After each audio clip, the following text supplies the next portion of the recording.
Assalamualaikum warahmatullahi wabarakatuh. Perkenalkan, nama saya Haryati Ananda Bohari dengan NIM L02120103 dengan program studi Manajemen Sumber Daya Perairan. Baiklah, kali ini saya akan membawakan materi mengenai genetika populasi. Genetika populasi.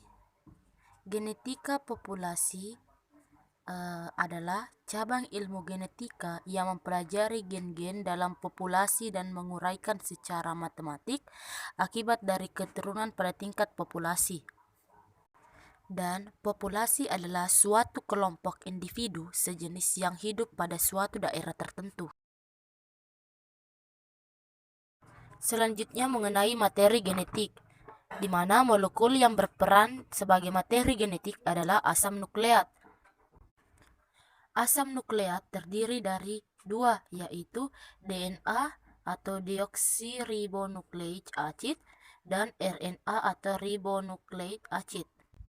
Selanjutnya yaitu gen. Gen adalah unit pada DNA yang mempengaruhi sifat atau yang menentukan ciri suatu makhluk hidup. DNA terletak di dalam inti sel, namun ada pula DNA yang tidak terdapat di dalam inti sel. DNA merupakan untaian yang sangat panjang. DNA melilit pada protein yang disebut protein histon. Seluruh untaian DNA tersebut dikenal dengan kromosom. Pada saat sel akan membelah, kromosom memadat sehingga lebih mudah diamati, oleh karena itu kita dapat melihat struktur kromosom pada saat sel akan membelah. Selanjutnya mengenai struktur DNA, di mana DNA asam nukleat baik DNA maupun RNA terdiri dari subunit nukleotida. Masing-masing nukleotida tersusun atas gugus fosfat, gula, dan basa nitrogen. Pada DNA, gulanya berupa gula deoksiribosa, sedangkan pada RNA gulanya adalah gula ribosa. Nukleotida ini dapat dibagi menjadi struktur yang lebih kecil yang disebut nukleosida. Satu unit nukleosida tersusun atas gula dan basa nitrogen tanpa gugus fosfat. Ada 4 senyawa basa nitrogen yang menyusun DNA, yaitu adenin yang selalu berpasangan dengan timin, serta guanin yang selalu berpasangan dengan sitosin. Basa nitrogen adenin dan guanin dikelompokkan dalam basa purin, sedangkan timin dan sitosin dikelompokkan dalam basa pirimidin. Pada RNA tidak terdapat basa nitrogen timin. Basa nitrogen timin ini pada RNA digantikan oleh basa nitrogen urasil. Struktur helix DNA terbentuk karena adanya beberapa jenis ikatan kimia antara untai DNA diikat oleh ikatan nitrogen, antara basa nitrogen dan gula diikat oleh ikatan glikosida, sedangkan antar nukleotida dihubungkan dengan ikatan fosfodiester. Nah, selanjutnya materi mengenai ekspresi gen, di mana mengapa tubuh kita harus membuat protein, yaitu untuk transportasi zat pembentukan enzim, berperan dalam kekebalan tubuh, dan lain-lain. Nah, untuk itulah kita sangat memerlukan protein. Lalu, bagaimana proses terjadinya sintesis protein itu? Terjadinya sintesis protein secara umum terbagi menjadi dua, yaitu transkripsi dan juga translasi. Transkripsi dan translasi merupakan proses pembuatan salinan mRNA yang berasal dari DNA, sedangkan translasi merupakan proses penerjemahan mRNA menjadi protein. Jadi singkatnya, sintesis protein adalah proses DNA berubah menjadi mRNA lalu berubah menjadi protein. Proses yang pertama yaitu transkripsi. Transkripsi terjadi di dalam nukleus. Ada 3 tahapan yang terjadi dalamnya, yaitu yang pertama inisiasi, elongasi, dan terminasi. Proses transkripsi DNA yang terkandung di dalam nukleus akan dihampiri oleh elena polimerase, jenis yang terjadi saat arena polimerase melekat pada daerah promotornya. Pada saat itu RNA polimerase akan mulai membentuk mRNA melalui cetakan DNA. Template poin harus diingat dalam transkripsi adalah adenin pada DNA akan berpasangan dengan urasil pada mRNA. Timin pada DNA akan berpasangan dengan adenin di mRNA. Guanin akan berpasangan dengan sitosin dan sitosin akan berpasangan dengan guanin. Kemudian eRNA polimerase akan mengarahkan pembacaan dari arah 5 ke arah 3. Proses ini dinamakan elongasi. Transkripsi akan berakhir saat RNA polimerase sampai pada daerah terminator.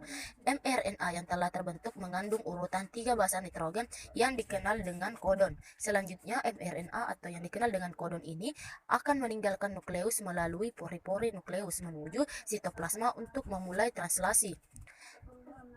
Menyelesaikan tahap transkripsi, mRNA yang berada di nukleus akan pindah ke sitoplasma yang merupakan tempat ditemukannya ribosom. Hal ini dilakukan untuk melanjutkan tahap translasi.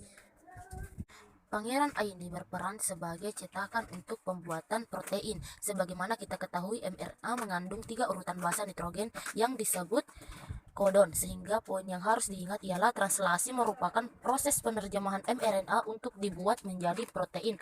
Hal yang harus diingat juga dalam translasi adalah aturan memasangkan basa nitrogen pada translasi. Pada RNA akan berikatan dengan update mRNA.